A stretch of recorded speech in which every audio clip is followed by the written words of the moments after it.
Audio ஆஃபீஸில் தான் அதிகமாக வந்து கரெக்ஷன் நடக்குது. அதில் பார்த்தீங்கன்னா அந்த லைசன்ஸ் கொடுக்கறதுல, அந்த வண்டி வெஹிக்கிள் இது பண்ணுறது தான்.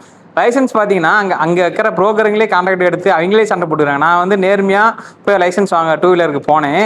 அப்போ நாங்கள் ஃபார்ம் கொடுக்குறோம், எங்களுக்கு வந்து கரெக்டாக சில்லறை கொண்டு வரலாம் அனுப்பிச்சி விட்ருவாரு.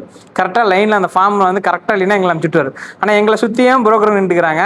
அந்த புரோக்கருக்குள்ளே சண்டை போட்டுக்கிறானுங்க. ஏன் நம்ம ஊரில் லட்சங்கள் கொடுத்து பண்ணிக்கிறோம், அது இதுன்னு சண்டை போட்டுக்கிறாங்க.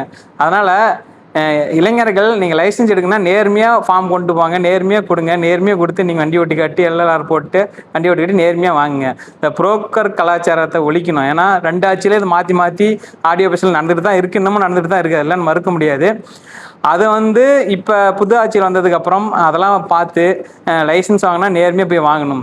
கரெக்டாக ஓட்டி காட்டினா மட்டும்தான் லைசன்ஸ். 4 வீலர் இருந்தாலும் சரி, 2 வீலர். சில பேர் 2 வீலர் 4 வீலர் ஓட்டவே தெரியாது, ஆனால் லைசன்ஸ் மட்டும் அப்படியே காசு எக்ஸ்ட்ரா கொடுத்து வாங்கிக்கிறாங்க. அது வந்து நேர்மையாக நீங்கள் யார் நேர்மையாக இல்லாமல் வாங்கினீங்களும் உங்களுக்கு தெரியும். நம்ம வந்து இது வந்து பொய்ன்னு சொல்லி யாரும் மறுக்க முடியாது. நான் ஆனஸ்ட்டாக சொல்லுவேன், நான் நேர்மையாக கொடுத்து நான் நேர்மையாக எல்எல்ஆர் போட்டு நேர்மையாக ஓட்டி காட்டு தான் வாங்கினேன். அதனால் நான் சொல்லுவேன், நீங்கள் கண்டிப்பாக எல்லோரும் நேர்மையாக வாங்க.